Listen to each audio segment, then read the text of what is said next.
Olá! Hoje a gente vai conversar sobre um assunto que é, ao mesmo tempo, super antigo e super atual: espiritualidade. Sabe, parece que cada vez mais gente está buscando um sentido que vá além do dia a dia, do material, mas ao mesmo tempo existe uma confusão enorme sobre o que isso realmente significa. Vamos tentar botar um pouco de ordem nisso? Sabe aquela sensação, aquele comichão interno de que deve existir algo mais? Uma busca por propósito, por um significado maior para a vida. É uma inquietação que é super humana e que faz a gente se perguntar: será que a vida é só isso aqui mesmo? Para guiar a nossa conversa, eu separei a nossa jornada em 5 partes, ok? Primeiro, a gente vai tentar definir o que é espiritualidade. Depois, vamos entender a diferença entre isso e religião. Aí, a gente entra na conexão com a saúde, explora como isso funciona para quem não tem religião e, no final, a gente vê umas dicas práticas de como trazer isso para o dia a dia. Bom, vamos lá.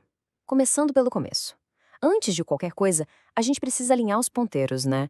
Afinal de contas, o que a gente quer dizer quando fala espiritualidade? Olha, em essência, é basicamente isso. Espiritualidade é essa tendência que a gente tem de buscar um sentido para a vida em coisas que a gente não consegue tocar, sabe? É uma busca por conexão com algo que parece ser maior do que só o nosso eu.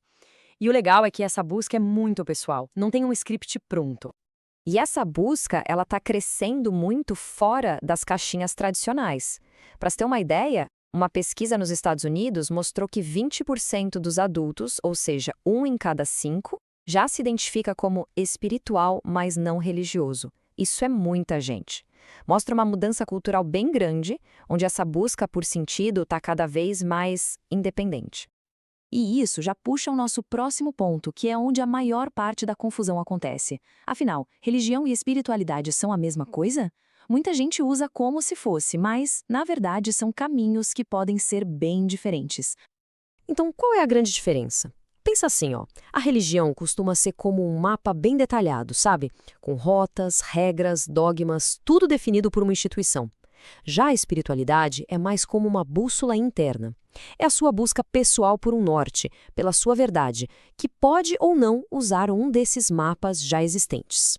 Mas o mais curioso é que, mesmo sendo diferentes, existem pontos em que esses caminhos se encontram. Essa citação do Martin Luther King Jr., por exemplo, lembra a gente que uma coisa universal, como o amor, é vista como a cola que une tudo em várias tradições. No fim das contas, caminhos diferentes podem sim levar a um lugar muito parecido. Agora a gente vai entrar numa parte que eu acho fascinante: o impacto real e concreto da espiritualidade na nossa saúde. Porque, olha, a ciência está começando a colocar em números aquilo que muitas tradições antigas já diziam há séculos. Isso aqui é um marco, gente. A própria Organização Mundial da Saúde, a OMS, hoje coloca o bem-estar espiritual como um dos pilares da saúde, junto com o físico, o mental e o social. Isso muda tudo. Significa que cuidar desse nosso lado mais profundo não é um luxo, é parte fundamental de ter uma vida saudável, de verdade. E não é só teoria, não. Tem pesquisa séria rolando. Um estudo bem recente, de 2023, publicado numa revista científica, foi investigar justamente o papel da espiritualidade no tratamento da depressão. E os resultados são muito promissores, viu? Eles mostram como ter um senso de propósito pode ser um fator de proteção poderoso para a nossa saúde mental. Resumindo a ópera, os benefícios são bem claros. Práticas espirituais podem ajudar a diminuir sintomas de depressão, aumentar nossa capacidade de superar desafios, nosso otimismo, mas o ponto-chave talvez seja esse último: fomentar um senso de propósito e esperança. Isso funciona como uma âncora, sabe, que segura a gente nos momentos difíceis. Ok, mas e quem não tem uma religião? Dá para ter uma vida espiritual rica, profunda, sem seguir nenhuma doutrina específica? A resposta, que tem ganhado cada vez mais força, é um sonoro sim. Essa frase do neurocientista Sam Harris é quase um soco no estômago, né? Mas ela vai direto ao ponto da espiritualidade secular. A ideia aqui é que a jornada espiritual pode ser, na verdade, uma investigação da nossa própria mente, na nossa consciência, sem precisar de nenhuma crença sobrenatural. Basicamente, o que o Harris defende é que a gente pode investigar nossa própria mente para entender quem somos. E ao fazer isso, a gente percebe que essa noção de um eu fixo, separado de todo o resto, talvez seja só uma construção da nossa cabeça, uma espécie de ilusão. E a meditação, por exemplo, seria uma ferramenta para perceber isso na prática. Ou seja, o ponto central é que aquelas experiências que as pessoas descrevem como transcendentais, aquela sensação de ir além de si mesmo, de se conectar com algo maior, não são exclusividade de nenhuma religião.